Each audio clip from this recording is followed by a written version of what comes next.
saudara masih dalam talk show bersama Loguan Lais, Specialist Center. Tentunya sejak tadi kita sudah membahas mengenai kandungan, kemudian juga tumor dan juga tumor otak dan juga stroke. Sudah hadir juga sejak tadi bersama saya Dr. Supion dan juga Dr. Lo. Kita membahas terkait 3 hal yang sangat penting bagi kesehatan kita tentunya. Dr. Supion membahas sambungan yang tadi, Dok. Tadi kita sudah berbicara mengenai penyebab dari tumor otak yang memang hanya berdasarkan faktor risiko, tidak ada penyebab-penyebab khusus seperti itu. Bagaimana dengan tumor, dengan stroke sendiri, Dok? Pada keadaan sekarang kita rasa lebih syukur sebab stroke lebih ramai dari tumor otak.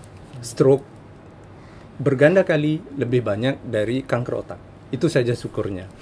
Stroke ini dia ada dari segi penyebab, kita pun tidak kata ada sesuatu penyebab yang khusus.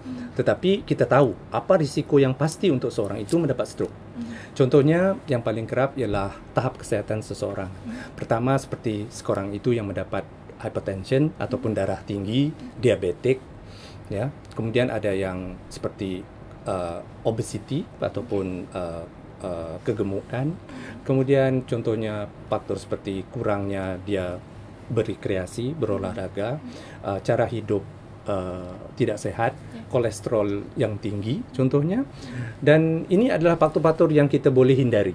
Tetapi ada juga faktor-faktor yang kita tidak boleh hindari. Contohnya seperti seorang itu, stroke ini lebih kepada seorang perempuan contohnya, ataupun stroke itu atas faktor geografi. Ada setengah kawasan memang lebih ramai stroke berbanding dengan kawasan yang lain.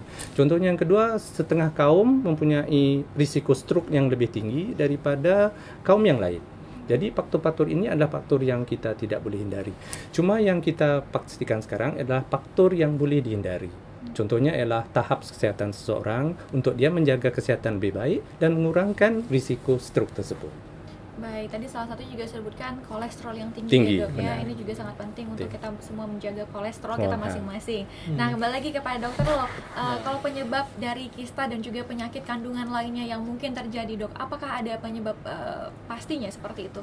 Tiada penyebab yang pasti, sebab memang tiap-tiap wanita jika ada mens, ada telur keluar, dia memang akan ada risiko dapat kista.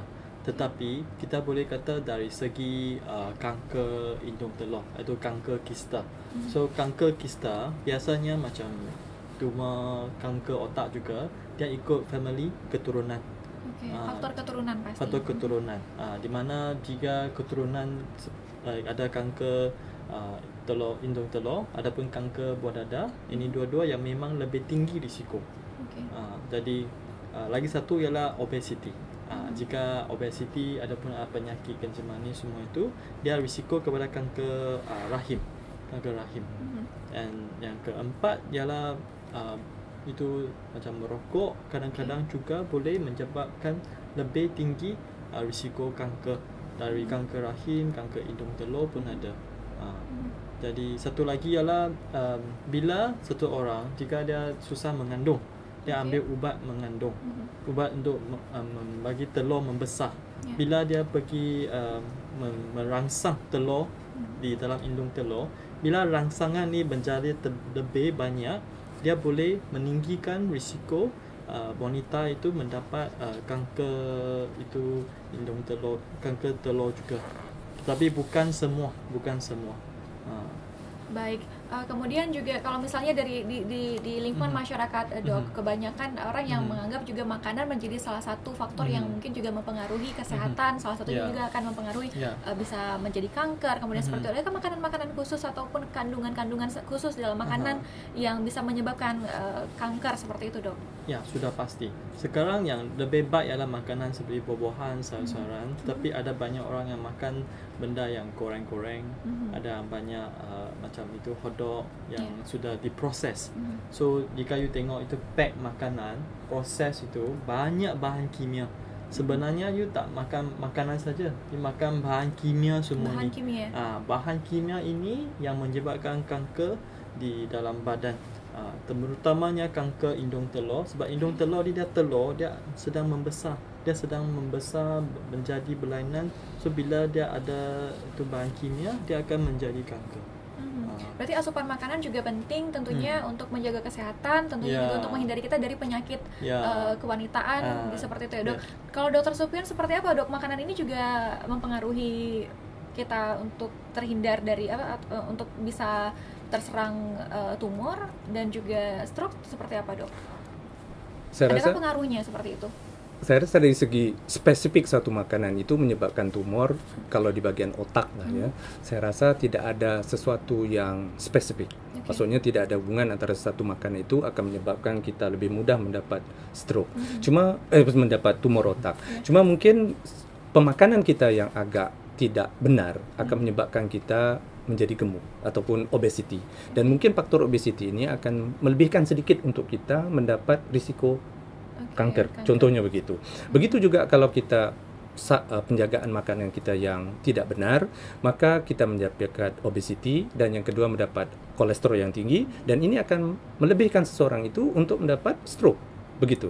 Jadi faktor makanan itu bukan faktor yang kita panggil direct ataupun secara langsung. Dia secara tidak langsung. Secara tidak langsung juga akan mempengaruhi seperti itu. Baik, kalau gejalanya sendiri untuk tumor dan juga stroke, dok, adakah gejala awal yang bisa kita kenali? Gejala awal untuk tumor ini adalah yang pertama ialah bila tumor itu duduk di kepala, otak kita akan membengkak. Dan ini akan menyebabkan tekanan di kepala kita meningkat. Jadi yang pertama sekali seorang yang ada tumor otak ialah mereka akan sakit kepala. Sakit kepala yang berpanjangan, sakit kepala yang teruk, dan sakit kepala ini adalah tumor penyebab yang pertama.